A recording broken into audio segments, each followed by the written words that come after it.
പുതിയ ബിസിനസ് ആശയങ്ങൾ തേടുന്നവർക്കും ബിസിനസ്സിൽ എങ്ങനെ വളരാമെന്ന് ആഗ്രഹിക്കുന്നവർക്കും സെയിൽസ് എങ്ങനെ വർദ്ധിപ്പിക്കാൻ ആഗ്രഹിക്കുന്നവർക്കുമൊക്കെ എൻ്റെ വീഡിയോസ് തീർച്ചയായിട്ടും പ്രയോജനപ്പെടും. ഞാൻ കഴിഞ്ഞ ദിവസങ്ങളിൽ സെയിൽസുമായിട്ട് ബന്ധപ്പെട്ട വീഡിയോസ് നിങ്ങളുമായിട്ട് ഷെയർ ചെയ്തു.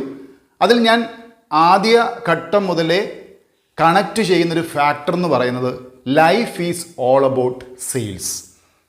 Life is all about business. ജീവിതം എന്ന് പറയുന്നത് എന്താണ്? നമ്മുടെ ഗ്രോത്തിലേക്കുള്ള അല്ലെങ്കിൽ നമുക്ക് വളരുവാനുള്ള ഒരു ഉപാധിയാണ്. നമ്മൾ വളരണം, നമ്മൾ ഇവോൾവ് ചെയ്യണം.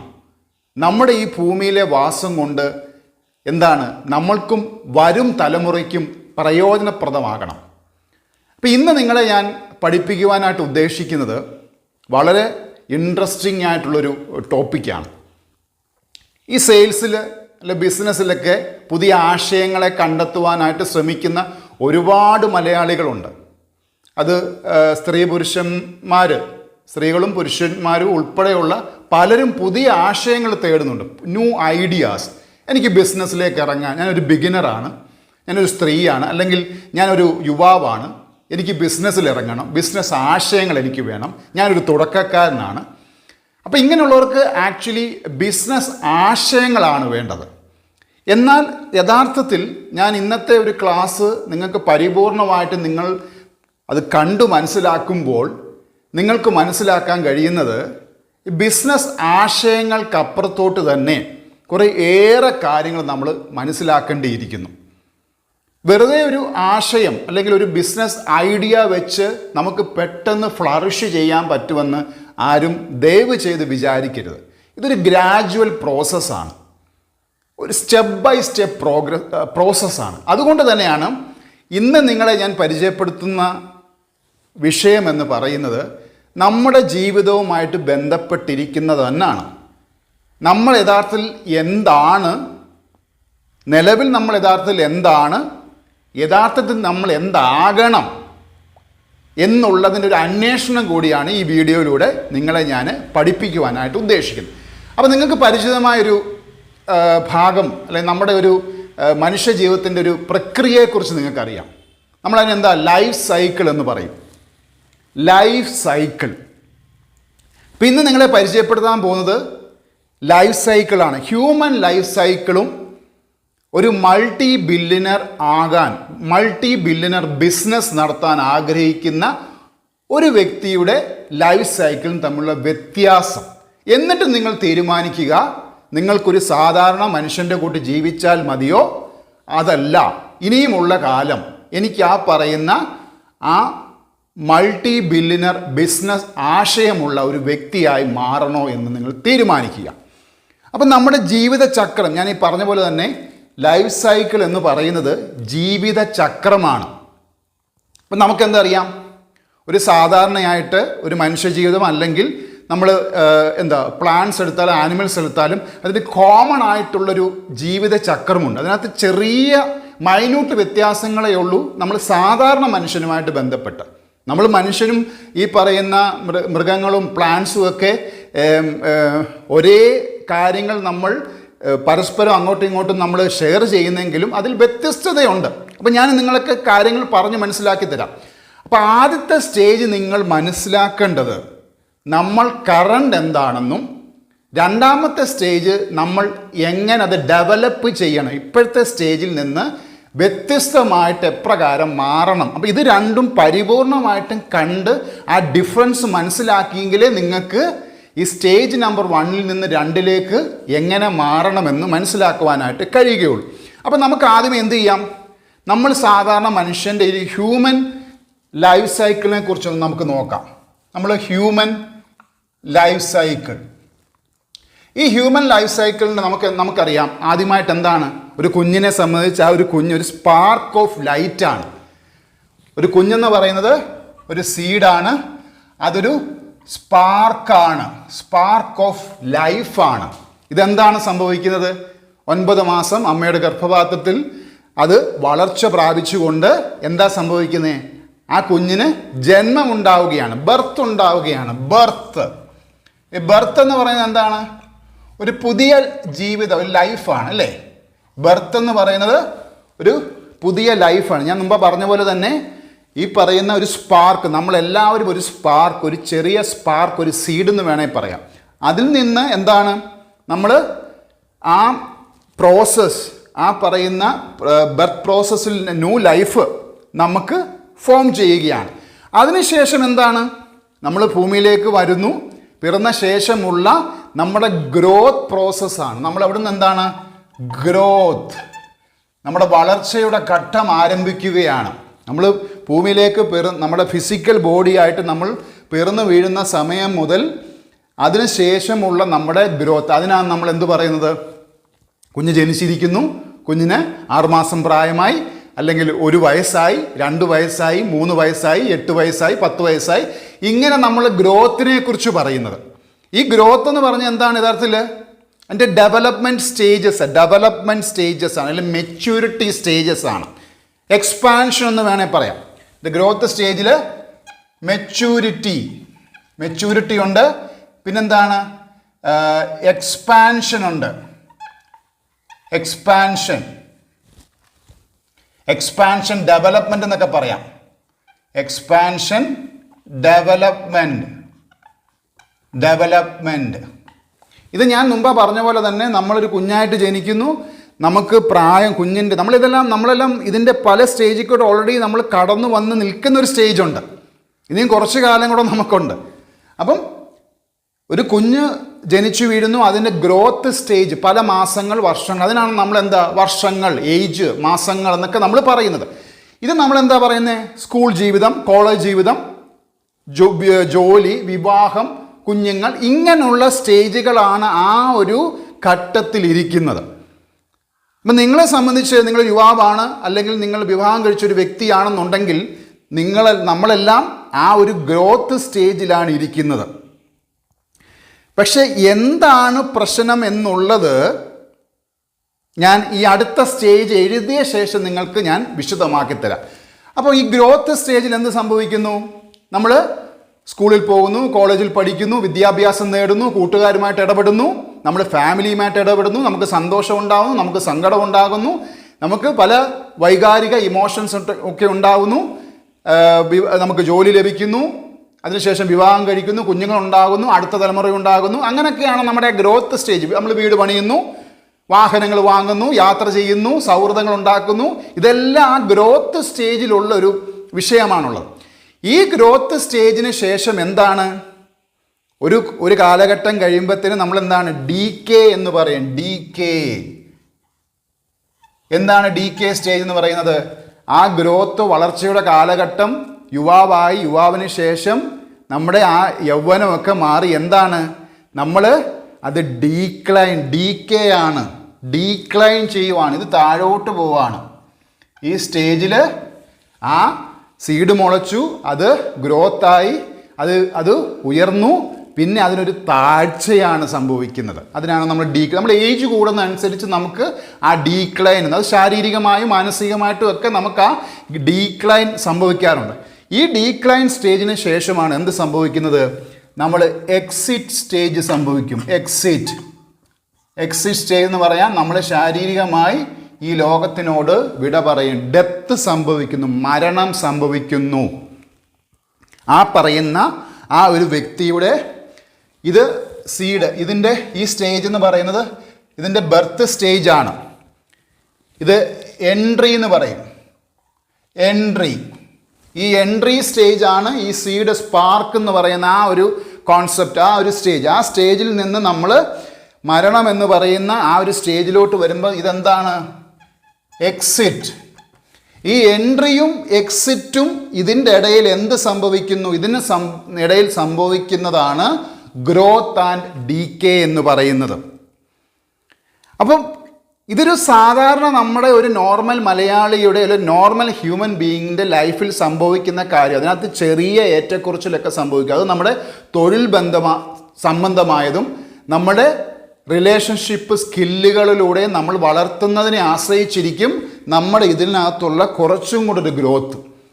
എന്നാൽ ഈ എൻട്രി ലെവലിൽ നിന്ന് എക്സിറ്റ് ലെവലിലേക്ക് നമ്മൾ പോകുന്നതിന് മുമ്പ് ഉണ്ടാവുന്ന ആ ഗ്രോത്ത്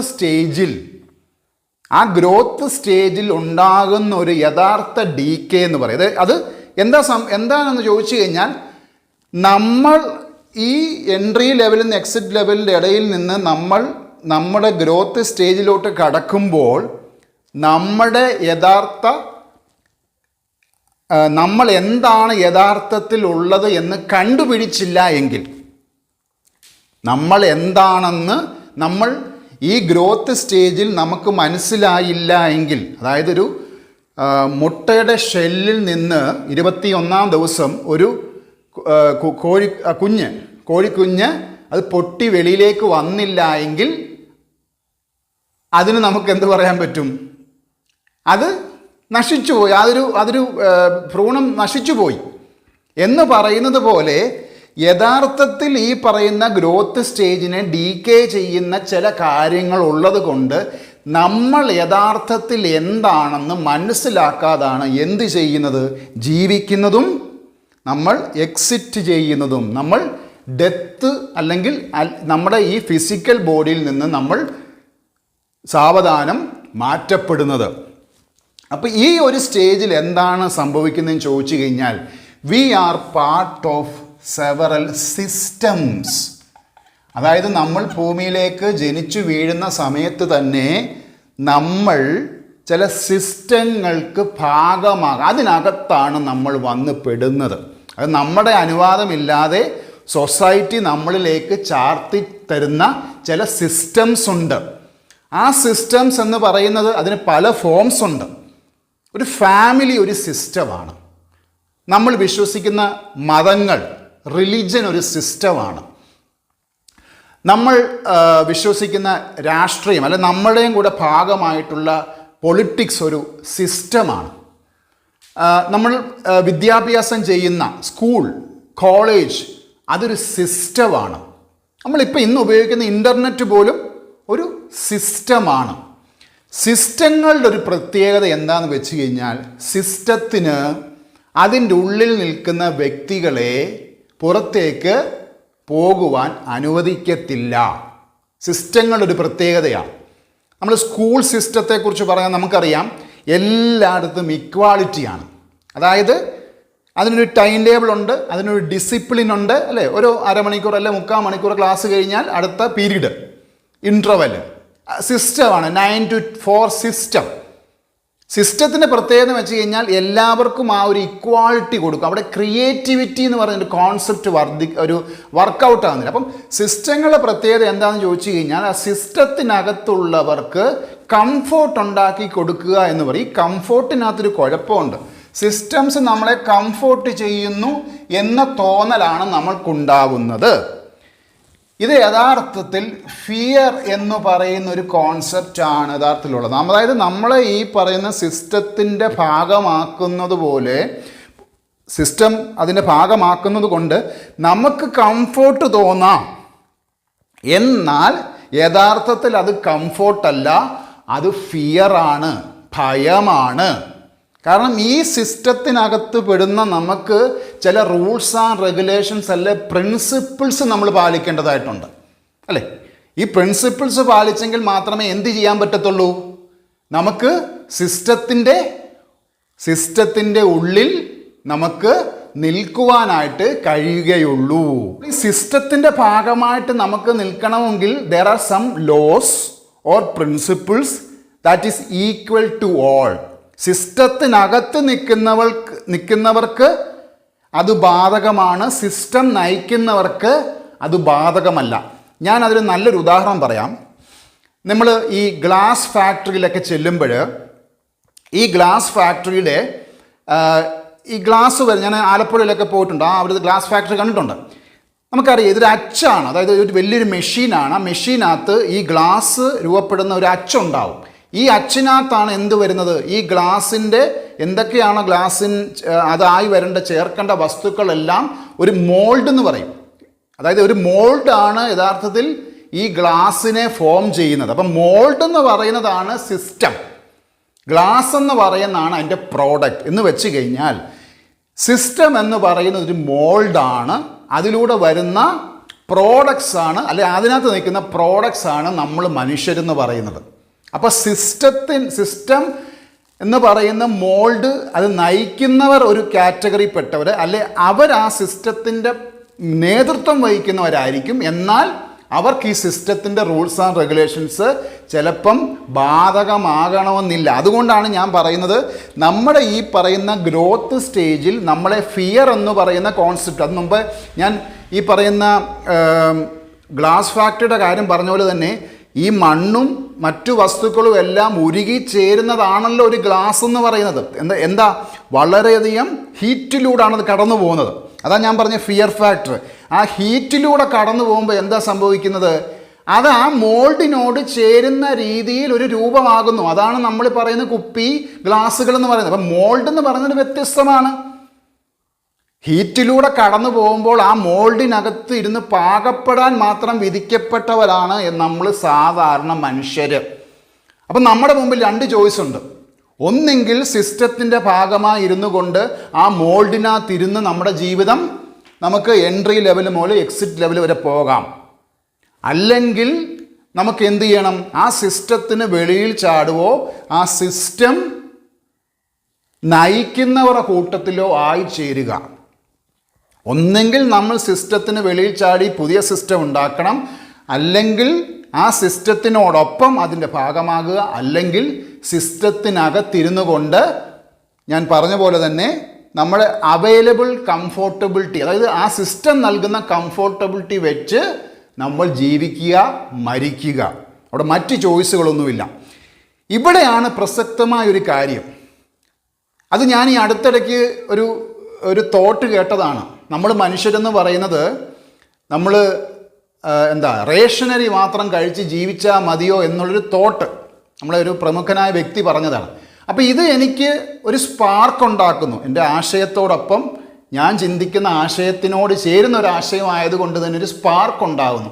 അതും വലിയൊരു ചിന്തയല്ലേ എന്നുള്ളത്.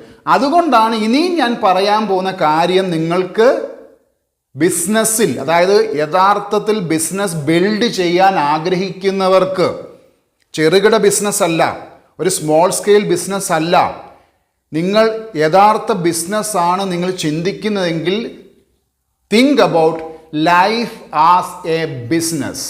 ലൈഫ് എന്ന് പറയുന്നത് ബിസിനസ്സാണ്. ലൈഫ് എന്ന് പറയുന്നത് എക്സ്ചേഞ്ച് ആണ്. ലൈഫ് എന്ന് പറയുന്നത് സെയിൽസ് ആണ്. ലൈഫ് എന്ന് പറയുന്നത് ഇവോൾവ് ആണ്, ഗ്രോത്ത് ആണ്. നമ്മൾ മനസ്സിലാക്കണം, ഈ ഹ്യൂമൻ ലൈഫ് സൈക്കിൾ പോലെയല്ല വേറൊരു വിഭാഗത്തിൻ്റെ ലൈഫ് സൈക്കിൾ എന്ന് പറയുന്നത്. അത് വളരെ വ്യത്യസ്തമാണ്. അത് എവിടെയാണ് സംഭവിച്ചെന്ന് ചോദിച്ചു കഴിഞ്ഞാൽ, ഒരാൾ അത് ബ്രേക്ക് ചെയ്തിട്ടുണ്ടായിരിക്കും. ആ കുടുംബത്തിലെ ഒരാൾ അത് ബ്രേക്ക് ചെയ്തിട്ടുണ്ടെങ്കിൽ ഈ സാധാരണ ഹ്യൂമൻ സൈക്കിളിൽ നിന്ന് ഞാൻ വിശദീകരിക്കാൻ പോകുന്ന ആ സെക്കൻഡ് ലൈഫ് സൈക്കിളിലോട്ട് ആരോ ഒരാൾ അതിന് നേതൃത്വം കൊടുത്തു. ഞാൻ ഈ പറയുന്ന സിസ്റ്റത്തിൻ്റെ പ്രത്യേകത പറഞ്ഞിട്ടുണ്ട്. നമ്മൾ ഒന്ന് നമ്മൾ ചിന്തിച്ചാൽ, വിശാലമായിട്ട് ചിന്തിച്ചാൽ, ഒരു സിസ്റ്റത്തിനകത്ത് നിന്ന് തന്നെ ആ സിസ്റ്റത്തോട് യോജിക്കാതെ സബ്സിസ്റ്റംസ് ആയിട്ട് പിന്നെ സിസ്റ്റമായിട്ട് വളർന്നിട്ടുള്ള എത്രയോ ഉദാഹരണങ്ങളുണ്ട്. റിലിജൻ എടുത്താലും, നമ്മൾ എഡ്യൂക്കേഷൻ എടുത്താലും, അല്ലെങ്കിൽ നമ്മളെ പൊളിറ്റിക്കൽ പാർട്ടീസിനെ തന്നെ എടുത്താൽ തന്നെ അറിയാം. അതായത് ഒരു ആശയത്തിനകത്ത് ഇരുന്ന ശേഷം ആ ആശയമായിട്ട് യോജിക്കാതെ പുതിയൊരാശയം അത് വളരുന്നു. എല്ലാവർക്കും കിട്ടും ആളുകളെ. ആ കോൺസെപ്റ്റിലേക്ക് ആളുകളെ നമുക്ക് കൊണ്ടുവരാൻ കഴിയും. ഇവിടെയാണ് ഞാൻ പറഞ്ഞത്, ദേ ആർ കംഫോർട്ടബിൾ. ആ ഫിയർ ഫാക്ടർ ഒഴിവാക്കാനായിട്ടാണ്. അതായത് നമ്മൾ ഈ പറയുന്ന കോഴിക്കുഞ്ഞുങ്ങൾ അമ്മയുടെ ചിറകിൽ വന്നിരിക്കുന്നത് പോലെ കംഫോർട്ടബിലിറ്റി ഇല്ലേ, ചൂടില്ലേ. അപ്പോൾ ഇത് യഥാർത്ഥത്തിൽ കംഫോർട്ടബിലിറ്റി എന്ന് പറയുന്നൊരു ഫിയർ ഫാക്ടർ ഉണ്ട്. ആ ഫിയർ ഫാക്ടർ എന്ന് പറയുന്നത് എന്തുവാ? ഇവരുടെ കൂടെ നിന്നാൽ നമുക്ക് അതിൻ്റെ ഒരു ഗുണം ലഭിക്കും. ഇതാണ് സിമ്പിളായിട്ട് ലോജിക്കായിട്ട് പറഞ്ഞത്. പക്ഷേ യഥാർത്ഥത്തിൽ നമ്മൾ അവരോട് അനുരൂപപ്പെടുകയാണ്. We are becoming part of the system. അവിടെ നമുക്ക് വളർച്ച എന്ന് പറയുന്നത് ഒരു ചോദ്യചിഹ്നമാണ്. ഇനിയും പറയാൻ പോകുന്നതാണ് നമ്മുടെ ഹ്യൂമൻ ലൈഫിന് എതിരായിട്ട്. ഇതെന്ന് പറയുന്ന ലോകത്തിലെ ഏകദേശം 90-95% പേരും ഈ നോർമൽ ലൈഫാണ്. മലയാളികളിൽ അതിൻ്റെ ശതമാനക്കണക്ക് കൂടുതലാണ്. ഞാൻ ധൈര്യമായിട്ട് പറയും, 98-99% മലയാളികൾക്ക് ഈ സാധാരണ ലൈഫാണ്. നമ്മളുടെ ഈഗോ അല്ലെങ്കിൽ നമ്മുടെ നമ്മുടെ വലുപ്പം നമ്മൾ കാണിക്കുന്നത് നമ്മുടെ കയ്യിലിരിക്കുന്ന കാറോ അല്ലെങ്കിൽ വീടോ അല്ലെങ്കിൽ കുറച്ച് പണം കൊണ്ട് മാത്രമാണ്.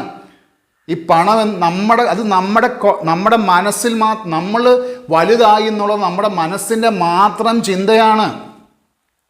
ലോകത്തിലെ ഏറ്റവും വലിയൊരു ധനികനെ അയാളുടെ സ്വത്തെന്ന് പറയുന്നത് 25 ലക്ഷം കോടി രൂപയാണ്. ഞാനൊരു സിമ്പിൾ എക്സാമ്പിൾ നിങ്ങൾക്ക് പറഞ്ഞുതരാം. ഇന്ന് നമ്മുടെ ലോകത്ത് ജീവിച്ചിരുന്നവരോ ലോകത്ത് ജീവിക്കുന്നവരോ ആയിട്ടുള്ള മുഴുവൻ ജനങ്ങൾ, ഇപ്പം ലോകത്ത് 800 കോടി ജനമുണ്ട്. ഇതിന് മുമ്പ് കുറച്ച് അത്രയും തന്നെ 1000 കോടി ജനം ജീവിച്ച് മരിച്ചു എന്നങ്ങ് വിചാരിച്ചു. ഒരു എക്സാമ്പിൾ ഞാൻ പറഞ്ഞു. നമ്മൾ ഇതിനെ ഒന്ന് എന്ത് ചെയ്യണം, ഒരു ഹൈറാർക്കി പോലെ നമ്മൾ എടുത്തു വെച്ചാൽ ഏറ്റവും മുകളിൽ നിൽക്കുന്ന ആൾ, ഏറ്റവും അധികം സ്വത്തുള്ള ആൾ, അതിങ്ങനെ വെച്ച് നമ്മൾ താഴോട്ട് പോകുമ്പോൾ നമ്മുടെ സ്ഥാനം നമ്മളൊന്ന് ചിന്തിച്ച് നോക്കിക്കേ.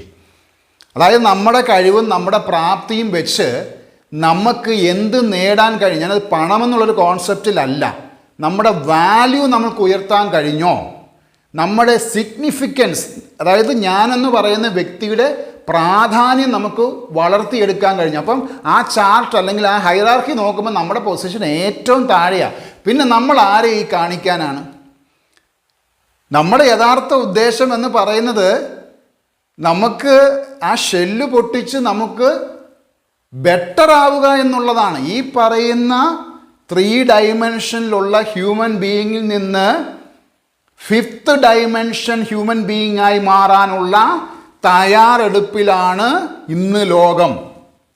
ഒന്നുകൂടെ ഞാൻ പറയാം, ഈ 3D വേൾഡിൽ നിന്ന് ഇത് സാധാരണ മനുഷ്യൻ്റെ ഒരു ഗ്രോത്ത് പ്രോസസ്സാണ്. ഇത് 3D വേൾഡാണ്, ഇത് ട്രാപ്ഡ് വേൾഡാണ്. ഇതിൽ നിന്ന് രക്ഷപ്പെടാനായിട്ടുള്ളൊരു സ്റ്റേജാണ് എന്ത്? 5th dimension stage. Life cycle പഠിച്ചു. ഇനിയും മൾട്ടി-ബില്യണർ ഹ്യൂമൻ ലൈഫ് സൈക്കിൾ പഠിക്കാം. ഒരു ശതകോടീശ്വരൻ്റെ ജീവിതം അല്ലെങ്കിൽ അയാളുടെ ലൈഫ് സൈക്കിൾ, ജീവിതക്രമം എപ്രകാരമാണെന്ന്. അപ്പോൾ ഇത് നമുക്ക് മനസ്സിലായി കഴിയുമ്പോൾ നമുക്ക് എന്ത് കൂടുതൽ അറിയാൻ കഴിയും? ഞാനൊരു സാധാരണക്കാരനെ പോലെ ജീവിച്ചാൽ മതിയോ? അതല്ല, അത് ബ്രേക്ക് ചെയ്തിട്ട്, ആ ട്രാപ്പ് ഒന്ന് ബ്രേക്ക് ചെയ്തിട്ട് എനിക്കൊരു ബെറ്റർ ലൈഫ് ഉണ്ടെന്നും അത് എങ്ങനെ ബെറ്റർ ആക്കണമെന്നും ചിന്തിക്കണം. ഞാൻ ആദ്യം പറഞ്ഞ പോലെ തന്നെ നിങ്ങൾക്ക് ബിസിനസ് ചെയ്യാൻ താല്പര്യമുണ്ടെങ്കിൽ you have to break this life cycle. പുതിയ ആശയം തപ്പിപ്പോയിട്ട് കാര്യമില്ല. ഞാൻ ഈ പറയുന്ന പുതിയ ക്രമത്തിലോട്ട് നമ്മൾ കടക്കണം. അത് എളുപ്പമൊന്നുമല്ല. 1 വർഷം 2 വർഷം കൊണ്ടൊന്നും നടക്കത്തില്ല. വർഷങ്ങൾ എടുക്കും അത് മനസ്സിലാക്കണമെങ്കിൽ. എന്നാലും അത് ഫൗണ്ടേഷനാണ്. ഈ ലൈഫ് സൈക്കിൾ പൊട്ടിച്ച് അടുത്ത പുതിയ ലൈഫ് സൈക്കിളിലോട്ട് കയറിയാൽ നമുക്ക് ആക്ച്വലി എക്സ്പാൻഷൻ ഉണ്ടാവും. നമുക്ക് എക്സ്പാൻഷൻ ഉണ്ടാവണ്ടേ, നമുക്ക് ഗ്രോത്ത് ഉണ്ടാവണ്ടേ, നമുക്ക് ഇവോൾവ് ചെയ്യണ്ടേ. അപ്പം അടുത്തത് ഞാൻ മുമ്പ് പറഞ്ഞ ഹ്യൂമൻ ലൈഫ് സൈക്കിൾ, ഇത് മുമ്പ് എഴുതിയ ഹ്യൂമൻ ലൈഫ് സൈക്കിളാണ് മുമ്പ് എഴുതിയ പോയിന്റ്സ്. ഇതെന്ന് പറയുമ്പം മൾട്ടി-ബില്യണർ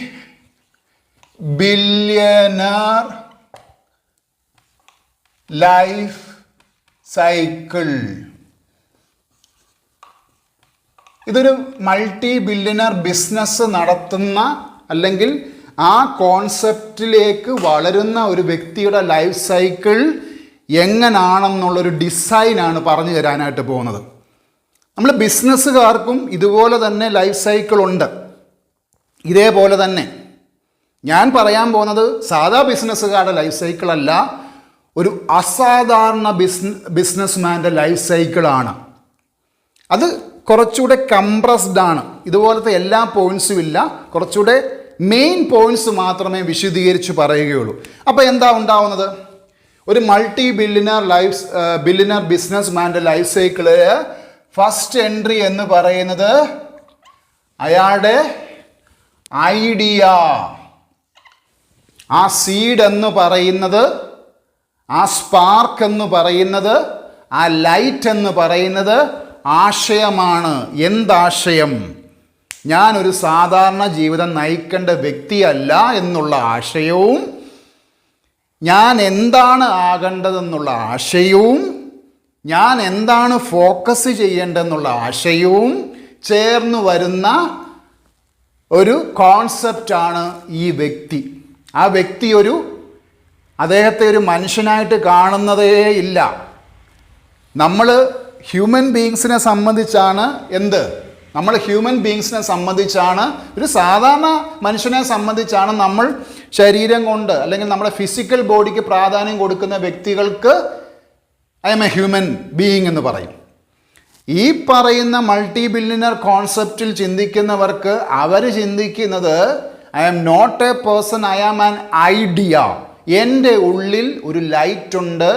ആ വെളിച്ചം എന്ന് പറയുന്ന സ്പാർക്കിനെ കത്തി ജ്വലിപ്പിക്കുക എന്ന് പറയുന്ന ഉദ്യമമാണ് എനിക്കുള്ളത്. I have a spark which is called an idea.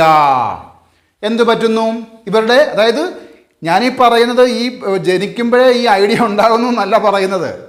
അവരുടെ ലൈഫ് സൈക്കിൾ, അവരുടെ സാധാരണ മനുഷ്യരുടെ ലൈഫ് സൈക്കിളിൽ നിന്ന് അവർക്കൊരു എൻലൈറ്റ്മെൻറ്റ് ഉണ്ടാവും, ഒരു വാവ് മൂവ്മെൻറ്റ് ഉണ്ടാകുന്നത്. അതാണ് മുമ്പ് പറഞ്ഞത്. ഇതിങ്ങനെ തല്ലിപ്പൊട്ടിക്കാൻ നോക്കിക്കൊണ്ടിരിക്കുക. ഞാനിതല്ല, അതായത് ഞാൻ എൻ്റെ ഫിസിക്കൽ ബോഡിയിൽ കാണുന്ന ഞാനിതല്ല, ഞാൻ വേറൊരാളാണ്, ഞാൻ ഇങ്ങനെയല്ല ജീവിക്കേണ്ടത്. ഇതൊക്കെയാണ് ആ ഐഡിയയുടെ ഫോർമേഷന് മുമ്പുള്ള സ്റ്റേജസ്. ഒരു സുപ്രഭാതത്തിൽ ഐഡിയ തോന്നുന്നു എന്നല്ല പറഞ്ഞത്. ഇതൊരു കെയോസ് സ്റ്റേജിലൂടെയാണ് ഈ ഐഡിയ ഫോം ചെയ്യുന്നത്. ഒരു കെയോസ് ഉണ്ടാകുന്നു, ഒരു എന്താ പറയുന്നത്, ഒരു വോൾക്കാനോ എറപ്ഷൻ ഉണ്ടാകുന്നു, ഒരു സുനാമി ഉണ്ടാകുന്നു. ഒരു മിക്സിയിലെ നമ്മുടെ ജ്യൂസ് അടിക്കുന്ന പോലെ ഇങ്ങനെ കിടന്ന് കറങ്ങി കെയോസ് ഉണ്ടാകുന്നു. അതിനുശേഷം ഉണ്ടാകുന്നതാണ് ഈ ഐഡിയ. അതിങ്ങനെ ഗ്രാജുവലായിട്ട് ഫോം ചെയ്തുണ്ടാവുന്നതാണ്. ഈ ഒരു ആശയം ഫോം ചെയ്യുന്നു. ആ ആശയം എന്ന് പറയുന്നത് യുണീക്കാണ്. ഈ ആശയം എന്ന് പറയുന്ന സംഭവം എന്താണെന്ന് ചോദിച്ചു കഴിഞ്ഞാൽ ഇവർക്ക് മനസ്സിലാകുന്നു, ഞാൻ ഈ ഭൂമിയിൽ ജീവിക്കുന്നത് കൊണ്ടൊരു ഉദ്ദേശമുണ്ട്. There is a purpose. ഈ പർപ്പസ് എന്ന് പറയുന്നത് എന്താണ്? ടു ഹെൽപ്പ് അതേഴ്സ്, മറ്റുള്ളവരെ സഹായിക്കുക. അപ്പോൾ അവർ ഡിഫൈൻ ചെയ്യുന്നത് എങ്ങനെയാണ്? I need to help others to help myself. മറ്റുള്ളവരെ സഹായിച്ചെങ്കിൽ മാത്രമേ എനിക്ക് എന്നെ സഹായിക്കാൻ കഴിയത്തുള്ളൂ. I have to help others to help me. അപ്പോൾ ഈ ഒരു കോൺസെപ്റ്റിലാണ് അവർ മുന്നോട്ട് ഈ ആശയത്തെ, ഒരു യുണീക്ക് ആശയത്തെ, അതൊരു പ്രോഡക്റ്റോ സർവീസോ ആയിട്ട് പിന്നീട് മാറുന്നതാണ്. ആദ്യമേ ആശയം പൊട്ടിമുളയ്ക്കട്ടെ. അതായത് ഞാൻ എന്ന് പറയുന്ന വ്യക്തി ഒരു ആശയമാണ്. ആ ആശയത്തിൻ്റെ ഉദ്യമം എന്ന് പറയുന്നത് ലോകത്തിൽ ഇന്നില്ലാത്ത ഒരു പ്രശ്നത്തിന് പരിഹാരം കാണുക, ഒരു പ്രോബ്ലത്തിന് സൊല്യൂഷൻ കാണുക. അതാണ് ഞാൻ എന്ന് പറയുന്ന ആശയം. മറ്റേ സാധാരണക്കാരൻ എന്തോ ചിന്തിക്കുന്നത്, ഞാനെന്ന് പറയുന്ന ഒരു വ്യക്തിയാണ്, എനിക്ക് ആവശ്യമല്ല ഉള്ളതെല്ലാം കൺസ്യൂം ചെയ്യാനാണ് ഞാൻ ജീവിക്കുന്നത്.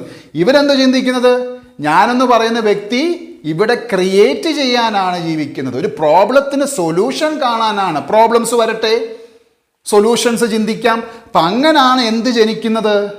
ഈ പറയുന്ന പുതിയ ആശയം, ഐഡിയ ജനിക്കുന്നത്. ഇത് സ്റ്റേജ് നമ്പർ 1 ആണ്. എളുപ്പമല്ലെന്ന് ഞാൻ പറഞ്ഞു. ഈ സ്റ്റേജ് ഇത് പറഞ്ഞാൽ ചിലപ്പോൾ ഒരു 20-ാം വയസ്സിലായിരിക്കും ഈ പറയുന്ന ആ പുതിയ ആശയം ഉണ്ടാകുന്നത്. ചിലപ്പം 15-ാം വയസ്സിലുണ്ടാവാം. എനിക്ക് തോന്നുന്നു 40-ാം വയസ്സിലാണ് ഉണ്ടാകുന്നത്. എനിക്ക് ആശയം തോന്നുന്നത് 40-ാം വയസ്സിലാണ്. പക്ഷെങ്കിൽ കഴിഞ്ഞ 20-25 വർഷമായിട്ട് ഈ ആശയത്തിൽ എത്തിച്ചേരുവാനായിട്ട് ഞാൻ സ്ട്രഗിൾ ചെയ്തുകൊണ്ടിരിക്കുവാൻ. അതുകൊണ്ടാണ് ഞാൻ പറയുന്നത്, ഒരാശയം ഉണ്ടാവുക എന്ന് പറയുന്നത് എളുപ്പത്തിൽ സംഭവിക്കുന്നതല്ല, ഒരു കെയോസിന് ശേഷം ആണ് ഉണ്ടാവുന്നത്. അപ്പോൾ ഒന്നാമത്തെ സ്റ്റേജിൽ എന്താണ്? അവർക്കൊരു യുണീക്ക് ഐഡിയ ഉണ്ടാകുന്നു, ഒരു ആശയം ഉണ്ടാകുന്നു. അതിൻ്റെ രണ്ടാമത്തെ സ്റ്റേജ് എന്ന് പറയുന്നത് ഇൻവെസ്റ്റ്മെൻ്റ് ആണ്. എന്ത് ഇൻവെസ്റ്റ്മെൻ്റ് ആണ്? നമുക്ക് സാധാരണയായിട്ട് ഇൻവെസ്റ്റ്മെൻ്റ് എന്ന് പറയുമ്പോൾ നമുക്ക് തോന്നുന്നത് എന്താണ്? മണിയാണ് ഇൻവെസ്റ്റ് ചെയ്യേണ്ടത്. എൻ്റെ കയ്യിൽ ആശയം കിട്ടി, ഞാൻ എന്താണ് ചെയ്യേണ്ടത് എന്നുള്ളൊരു ബോധ്യമുണ്ടാവും. ഞാൻ എൻ്റെ തന്നെ ഉദാഹരണം പറയാം. ഞാൻ പ്രൊഫഷണലായിട്ട് ഞാനൊരു അധ്യാപകനാണ്, സ്കൂൾ അധ്യാപകനാണ്. എന്നാൽ 10-15 വർഷത്തെ അധ്യാപന ജീവിതത്തിന് ശേഷം എനിക്ക് മനസ്സിലായി ഞാൻ പഠിപ്പിക്കേണ്ടത് സ്കൂൾ കുട്ടികളെ അല്ല, ഞാൻ പഠിപ്പിക്കേണ്ടത് ഉയർന്ന ആശയങ്ങളാണ്. ആ ആശയം എന്ന് പറയുന്നത് ബിസിനസ് ഐഡിയാസ് ആണ് ഞാൻ പഠിപ്പിക്കേണ്ടത്. ബിസിനസ്സുകാരെ പഠിപ്പിക്കണം, സെയിൽസ്മാൻമാരെ പഠിപ്പിക്കണം. അതിലേക്ക് ഞാൻ എത്തുന്നു. അപ്പം എനിക്ക് എന്ത് ചെയ്യാൻ പറ്റും? അപ്പം എൻ്റെ ആശയം എന്ന് പറയുന്നത് എന്തുവാ? ബിസിനസ്സുകാരെ പഠിപ്പിക്കുക. ഓൾറെഡി ഞാൻ 15 വർഷമായിട്ട് ടീച്ചിങ് പ്രൊഫഷനിലുണ്ട്. പക്ഷെ ഞാൻ എന്ത് ചെയ്തു? ഞാൻ എൻ്റെ പ്രൊഫഷനിൽ ഒരു അല്പം മാറ്റം വരുത്തി. എൻ്റെ വിദ്യാർത്ഥികളുടെ രൂപം അങ്ങ് മാറ്റി. കുട്ടികളല്ല, കുറച്ചും കൂടെ മുതിർന്ന, അതായത് ബിസിനസ് സെയിൽസുമായിട്ട് ബന്ധപ്പെട്ട് ഈ ഗ്രോത്ത് ആഗ്രഹിക്കുന്നവർക്ക്. മറ്റേന്ന് പറയുമ്പം അതിൻ്റെ ഒരു പാറ്റേൺ എന്ന് പറയുന്നത് ഒരേ കാര്യം തന്നെയും പിന്നെയും പഠിപ്പിച്ചുകൊണ്ടിരിക്കുക. ഇവിടെ നമുക്ക് വ്യത്യസ്തത കൊണ്ടുവരാൻ പറ്റും. കാരണം എന്തുവാ? ലോകം ഇവോൾവ് ചെയ്യുമല്ലേ, ലോകം മാറിക്കൊണ്ടിരിക്കുമല്ലേ. അപ്പം നമുക്ക് പുതിയ പുതിയ ഐഡിയാസ് നമുക്ക് പഠിക്കാൻ പറ്റും, നമുക്കത് അപ്ലൈ ചെയ്യാൻ പറ്റും. അപ്പോൾ രണ്ടാമത്തെ സ്റ്റേജ് എന്ന് പറഞ്ഞാൽ ഇൻവെസ്റ്റ്മെൻറ്റ്. എന്താണ് ഇൻവെസ്റ്റ്മെൻറ്റ്? ആ ഇൻവെസ്റ്റ്മെൻറ്റ് എന്ന് പറയുന്നത് നമ്മളിലുള്ള ഇൻവെസ്റ്റ്മെൻ്റ് ആണ്. അതിന് നമ്മൾ എന്ത് ചെയ്യണം? നോ ദൈ സെൽഫ്. നമ്മൾ സ്വയം അറിയുക, സ്വയം മനസ്സിലാക്കുക. ഇവിടെയാണ് ഞാൻ ഇൻവെസ്റ്റ് ചെയ്യേണ്ടത്. ഞാൻ ഇൻവെസ്റ്റ് ചെയ്യേണ്ടത് എൻ്റെ ഉള്ളിലാണ്. ഈ ആശയത്തെ ഞാൻ എൻ്റെ ഉള്ളിലിട്ട് വളർത്തുക. ഇവിടെയാണ് ഞാൻ മുമ്പ് പറഞ്ഞ നമ്മുടെ ഹ്യൂമൻ സ്റ്റേജിൽ, ആ ബർത്ത് സ്റ്റേജിൽ അമ്മയുടെ ഗർഭപാത്രത്തിൽ ഇരുന്ന പോലെ തന്നെ എൻ്റെ ആശയം എൻ്റെ ഉള്ളിൽ, എൻ്റെ തലച്ചോറിൽ ഇരുന്നു കൊണ്ട്, എൻ്റെ മൈൻഡിൽ ഇരുന്നു കൊണ്ട് വളരുവാണ്. നോ ദൈ സെൽഫാണ്. ഞാൻ പുസ്തകങ്ങൾ വായിക്കുന്നു. ഇതുമായിട്ട് ബന്ധപ്പെട്ട എൻ്റെ ആശയം ഞാൻ പറഞ്ഞല്ലോ, ബിസിനസ്സുകാരെ പഠിപ്പിക്കുക. ആ ആശയം ഞാൻ എന്ത് ചെയ്യുക? ഡെവലപ്പ് ചെയ്യുവാണ്. ബുക്കുകൾ വായിക്കുന്നു, ഖുറാൻ വായിക്കുന്നു, ബൈബിൾ വായിക്കുന്നു, വേദങ്ങൾ വായിക്കുന്നു, ഗീത വായിക്കുന്നു, കബാല വായിക്കുന്നു, എമറാൾഡ് ടാബ്ലറ്റ് വായിക്കുന്നു. എന്തുമാത്രം പുസ്തകങ്ങൾ നമ്മൾ വായിക്കണം. അവിടെയാണ് നമ്മൾ പണം ഇൻവെസ്റ്റ് ചെയ്യുന്നത്. നമ്മൾ ബുക്ക് വായിക്കാൻ ടൈം ഇൻവെസ്റ്റ് ചെയ്യുന്നു. ത്രിപുര രഹസ്യ എന്ന് പറഞ്ഞ ബുക്ക് അടിപൊളി ബുക്കാണ്, വായിക്കണം. അദ്വൈത വേദാന്ത അടിപൊളി ബുക്കാണ്, വായിക്കണം. അതൊക്കെ ജ്ഞാനം തരുന്ന വിസ്ഡമാണ് നമുക്ക് വേണ്ടത്. ഞാൻ പറഞ്ഞ ഹ്യൂമൻ സ്റ്റേജ് എന്ന് പറഞ്ഞത് ഇഗ്നോറൻസ് ആണ്, അറിവില്ലായ്മയാണ്, ജീവിക്കുക മരിക്കുക.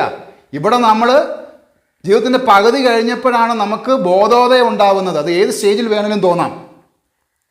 ഒരു രാജാവായ ശേഷം അത് ഉപേക്ഷിച്ച് പോയിട്ടാണ് ബുദ്ധന് ബോധോദയം ഉണ്ടാവുന്നത്. പിന്നെ നമുക്കും ആയിക്കൂടെ? അപ്പം ഇൻവെസ്റ്റ്മെൻറ്റ്, നോ ദൈസെൽഫ്, നമ്മൾ നമ്മളെ തന്നെ തിരിച്ചറിയുക. ഈ സ്റ്റേജ് എന്ന് പറയുന്നത് സെൽഫ് കോൺഫിഡൻസ് ആണ്. സെൽഫ് കോൺഫിഡൻസ്, ആത്മവിശ്വാസം. ഇതിൻ്റെ ഓപ്പോസിറ്റ് സ്റ്റേജ് മറ്റേത് ഫിയറാണ്, പേടിയാണ്, ഭയമാണ്. ഇത് സെൽഫ് കോൺഫിഡൻസ്. എനിക്ക് സാധിക്കും, എനിക്ക് സാധിക്കണം. ഈ സ്റ്റേജിൽ നിന്നാണ് ഈ ഇൻവെസ്റ്റ്മെൻറ്റ്. നമ്മൾ യഥാർത്ഥത്തിൽ ആ സെൽഫ് കോൺഫിഡൻസ് വളർത്തുന്ന മൂന്നാമത്തെ സ്റ്റേജിലാണ് എന്ത് പറയുന്നത്? നമ്മളിൽ യഥാർത്ഥത്തിൽ ആ സീഡ് ജനിക്കുന്നു. ഇത് സീഡിനെ കുറിച്ചുള്ള ഒരു നമുക്കൊരു ഫോംലെസ് ആണ്. സ്റ്റേജ് നമ്പർ 1 ഐഡിയ ഫോംലെസ് ആണ്. ഇത് നമ്മൾ നമ്മുടെ ഉള്ളിലിട്ട് നമ്മുടെ മനസ്സിലിട്ട് തന്നെ നമ്മളത് പാകപ്പെടുത്തുന്നു. ഇത് ഫിസിക്കൽ ബർത്താണ് ഉണ്ടാവുന്നത്. ഈ ബർത്ത്, ഗ്രോത്ത്, അതിൽ നിന്ന് സെയിൽസ്. അതായത് ഇതൊറ്റ സ്റ്റേജാണ്. Birth, growth, sales. സെയിൽസ് എന്ന് പറയുന്നത് എന്താണ്? നമ്മുടെ ആശയത്തെ നമ്മൾ ഇൻവെസ്റ്റ്മെൻറ്റിലൂടെ നമ്മളതിനെ ഫോമിലോട്ട് വളർത്തിയ ശേഷം we are selling this idea to our self. നമുക്ക് തന്നെ വിൽക്കുക. നമുക്ക് നമ്മുടെ ഒരു ആശയം വിൽക്കാൻ കഴിയുന്നില്ല എങ്കിൽ, നമ്മുടെ ആശയം നമുക്കത് പാകപ്പെടുത്താൻ കഴിയുന്നില്ല എങ്കിൽ, നമ്മളെ പറഞ്ഞ് ബോധിപ്പിക്കാൻ കഴിയുന്നില്ല എങ്കിൽ നമ്മുടെ ആശയം കൊണ്ട് കാര്യമില്ല. അപ്പം നമ്മുടെ ഫസ്റ്റ് സെയിൽസ്മാൻ എന്ന് പറയുന്നത് നമ്മൾ തന്നെയാണ്. ഇതിന് ശേഷം അടുത്ത സ്റ്റേജ് എന്ന് പറഞ്ഞാൽ എന്തുവാ? ബിസിനസ് സ്റ്റേജാണ്. ഈ സ്റ്റേജ് എന്ന് പറയുന്നത് എന്താ? നമ്മൾക്ക് വിൽക്കുന്ന ആശയത്തെ നമ്മൾ ഒപ്റ്റിമൈസ് ചെയ്യുന്നു. മറ്റുള്ളവർക്ക് ഒപ്റ്റിമൈസ്, ഇതിനെ നമ്മൾ വളർത്തുന്നു. നമ്മൾ ഈ ആശയത്തെ സെയിൽ ചെയ്ത ശേഷം നമ്മൾ എന്ത് ചെയ്യുന്നു? ഇതിനെ നമ്മളൊരു ബിസിനസ് ഫോർമാറ്റിലേക്ക് മാറ്റുന്നു, അതിനെ ഒപ്റ്റിമൈസ് ചെയ്യുന്നു. അതിന് നമുക്ക് ഒത്തിരി പേരെ സഹായം നമുക്ക് തേടാം. നമുക്ക് കൂടാതെ മാർക്കറ്റിംഗ് ഉൾപ്പെടെയുള്ള അല്ലെങ്കിൽ നമുക്ക് എന്തൊക്കെ കാര്യങ്ങൾ അതിലേക്ക് ആഡ് ചെയ്യാൻ പറ്റും അതൊക്കെ നമ്മൾ മറ്റുള്ളവരെ കൊണ്ട് ചെയ്യിപ്പിക്കാം. വീഡിയോ റെക്കോർഡ് മറ്റുള്ളവരെ കൊണ്ട് ചെയ്യിപ്പിക്കുക. ഈ ആദ്യത്തെ സ്റ്റേജിലൊക്കെ നമ്മളെ ഉള്ളൂ. അപ്പം അടുത്ത സ്റ്റേജിൽ എന്താണ്? ഇതൊരു ബിസിനസ് ആക്കി ഡെവലപ്പ് ചെയ്യുമ്പോഴത്തേന് നമുക്ക് ഒരുപാട് പേരുടെ സഹായം കിട്ടുക. നമ്മൾ വളരുന്നു എന്ന് കണ്ടു കഴിഞ്ഞാൽ ആൾക്കാർ നമ്മളിലേക്ക് വരുമെന്നേ. നമ്മുടെ ആ പ്രോഡക്റ്റ് വളരുന്നു, നമ്മുടെ ആശയം വളരുന്നു എന്ന് കണ്ടു കഴിഞ്ഞാൽ ഒത്തിരി പേര് സമാന ചിന്താഗതിക്കാരായ ആൾക്കാർ നമ്മളിലേക്ക് വരും. ഓക്കെ, ആ ബിസിനസ് ഒപ്റ്റിമൈസ് ചെയ്ത ശേഷം അടുത്ത സ്റ്റേജ് എന്ന് പറയുന്നത് എന്താണ്? അടുത്ത സ്റ്റേജ് എന്ന് പറയുന്നത് റീഇൻവെസ്റ്റ്മെൻറ്റ്. എന്താണ് റീഇൻവെസ്റ്റ്മെൻറ്റ് എന്ന് പറയുന്നത്? റീഇൻവെസ്റ്റ്മെൻറ്റ് എന്ന് പറയുന്നത് നമ്മളിലേക്ക് വീണ്ടും പണം മുടക്കുകയാണ്. നമ്മൾ എന്ത് ചെയ്യുവാണ്? നമ്മൾ ഇവിടെ ചെയ്യുന്ന സ്റ്റേജ് റീഇൻവെസ്റ്റ്മെൻ്റ് എന്ന് പറയുന്നത് നമ്മളിലേക്ക് പണം മുടക്കുകയാണ്, നമ്മുടെ ബിസിനസ്സിലേക്ക് പണം മുടക്കുകയാണ്. എന്തിനാണ്? അതിനെ നമ്മൾ വിപുലീകരിക്കുകയാണ്. ഞാൻ ഒന്നുകൂടെ പറയാം. ഒരാശയം ഫോംലെസ് ആശയമാണ്. അത് നമ്മുടെ ഉള്ളിൽ നമ്മൾ വായിച്ച് മറ്റു കാര്യങ്ങളിലൂടെ അറിഞ്ഞ് നമ്മൾ സ്വയം ഇൻവെസ്റ്റ് ചെയ്യുന്നു. അതിൽ നിന്ന് നമ്മൾ ബർത്ത് ഗ്രോത്ത് സെയിൽസ് നമ്മളിലേക്ക് നമ്മൾ സെല്ല് ചെയ്യുന്നു. അതിൽ നിന്ന് അത് ഒപ്റ്റിമൈസ് ചെയ്യാൻ ബിസിനസ് ഫോമിലേക്ക് മാറ്റുന്നു. അതെന്ത് ചെയ്യുന്നു? വീണ്ടും പണം മുടക്കും. നമുക്ക് നമ്മളിലേക്ക് പണം മുടക്കാം, അല്ലെങ്കിൽ നമുക്ക് പണം മുടക്കുവാനുള്ള ഏഞ്ചൽ ഫണ്ടിങ് അവിടെ ലഭിക്കും. പണത്തെക്കുറിച്ച് ഓർത്ത് നിങ്ങൾ പേടിക്കണ്ട. അവിടെ മണി പിന്നീട് ഇൻവെസ്റ്റ് ചെയ്യപ്പെടുന്നുണ്ട്. മണിയാണ് ഇൻവെസ്റ്റ് ചെയ്യപ്പെടുന്നത്, മണി.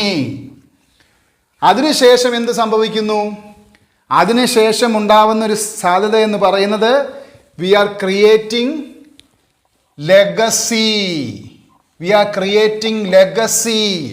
നമ്മൾ ഫ്ലറിഷ് ചെയ്യുകയാണ്. ആ ലേറ്റസ്റ്റ് സ്റ്റേജിൽ വർഷങ്ങളെടുക്കും. അത് ഗ്രോ ചെയ്യുകയാണ്, അത് ഇവോൾവ് ചെയ്യുകയാണ്, ലെഗസിയിലോട്ട് കടക്കുന്നു. ഈ ലെഗസി എന്ന് പറയുന്നത് നമ്മൾ ഭൂമിയിൽ നിന്ന് നമ്മൾ ഫിസിക്കലി എക്സിറ്റ് ആകുന്നതിന് മുമ്പുള്ള സ്റ്റേജ്. അത് ആർക്ക് പറഞ്ഞിട്ടുള്ളതാണ്? മൾട്ടി ബില്യനേഴ്സിന് പറഞ്ഞിട്ടുള്ളതാണ് ലെഗസി. നമ്മൾ ലെഗസി എന്ന് പറയുന്നത് ക്രിയേറ്റ് ചെയ്ത ശേഷമാണ് ഫിസിക്കലി ഈ ഭൂമിയിൽ നിന്ന് നമ്മൾ മാറ്റപ്പെടുന്നതെങ്കിൽ ഈ ലെഗസി കണ്ടിന്യൂ ചെയ്യാൻ നമുക്ക് ഒരുപാട് തലമുറകൾ ഉണ്ട്. അല്ലെങ്കിൽ നമ്മൾ ആരെയാണോ ഈ ലെഗസി ഏൽപ്പിക്കുന്നത് ആ ലെഗസി പിന്തുടരുക. അതാണ് യഥാർത്ഥത്തിൽ നമ്മളുടെ ജീവിത ലക്ഷ്യം. ആക്ച്വലി നമ്മൾ എല്ലാ ഹ്യൂമൻ ബീയിങ്ങിൻ്റെയും ജീവിത ലക്ഷ്യം എന്ന് പറയും നമ്മുടെ ലെഗസി കണ്ടുപിടിക്കുക. അത് നമ്മുടെ മാക്സിമം പൊട്ടൻഷ്യലാണ്, നമ്മുടെ ട്രൂ സെൽഫാണിത്. This is true self. നമ്മുടെ ലെഗസി കണ്ടുപിടിച്ച ശേഷം യഥാർത്ഥത്തിൽ ലെഗസി എന്ന് പറയുന്നത് ട്രൂ സെൽഫാണ്. നമ്മൾ യഥാർത്ഥത്തിൽ ഇതാണ്. നമ്മൾ തത്വമസി എന്ന് പറയുന്നത് ഐ ആം ദാറ്റ്. ഈ ഐ ആം ദാറ്റ് എന്ന് പറയുന്നതാണ് നമ്മുടെ ട്രൂ സെൽഫ്. നമുക്ക് ദൈവത്തെ മനസ്സിലാക്കി കഴിഞ്ഞാൽ ഞാൻ ദൈവത്തിലാണെന്നും ദൈവം എൻ്റെ ഉള്ളിലുണ്ടെന്നുള്ള ബോധ്യമാണ് ലെഗസി. അതിനാണ് ട്രൂ സെൽഫ് എന്ന് പറയുന്നത്. ഈ പറയുന്ന നമ്മുടെ വേദഗ്രന്ഥങ്ങളിൽ പറയുന്ന കാര്യങ്ങൾ ചുമ്മാതൊന്നും അല്ല പറയുന്നത്. അതിനകത്ത് പറയുന്ന കാര്യങ്ങളെ നമുക്ക് ബിസിനസ് രീതിയിൽ മനസ്സിലാക്കിയാൽ നമുക്ക് കാര്യം മനസ്സിലാവും. ഒരു വ്യക്തിയുടെ യഥാർത്ഥ ഉദ്ദേശം, ഭൂമിയിലെ ജനനത്തിൻ്റെ ഉദ്ദേശം എന്ന് പറയുന്നത് ടു എക്സ്പാൻഡ് ഹിംസെൽഫ്. നമ്മൾക്ക് ഭൂമിയിൽ എന്തുമാത്രം വളരാൻ കഴിയുന്നോ അത്രമാത്രം വളരുക. Serve others. മറ്റുള്ളവർക്ക് മാക്സിമം കൊടുക്കുക. എന്തൊക്കെ കൊടുക്കാൻ പറ്റുമോ അത് കൊടുക്കുക. എക്സിറ്റ് ആകുന്നതിന് മുമ്പ് മാക്സിമം കൊടുക്കുക. എക്സിറ്റ് ആയ ശേഷം നമ്മൾ ആരെയാണ് ഏൽപ്പിക്കുന്നത് അവരത് തുടർന്നോളും. മഹാത്മാഗാന്ധി ഇന്നും നമ്മുടെ മനസ്സിലും ഓർമ്മകളിലും എന്തുകൊണ്ട് ഉണ്ട്? മഹാത്മാഗാന്ധിയുടെ ആശയം. മഹാത്മാഗാന്ധി ലെഗസി ക്രിയേറ്റ് ചെയ്തു, അത് പിന്തുടരുന്നു ആളുകൾ. നമുക്കും അത് പോരെ?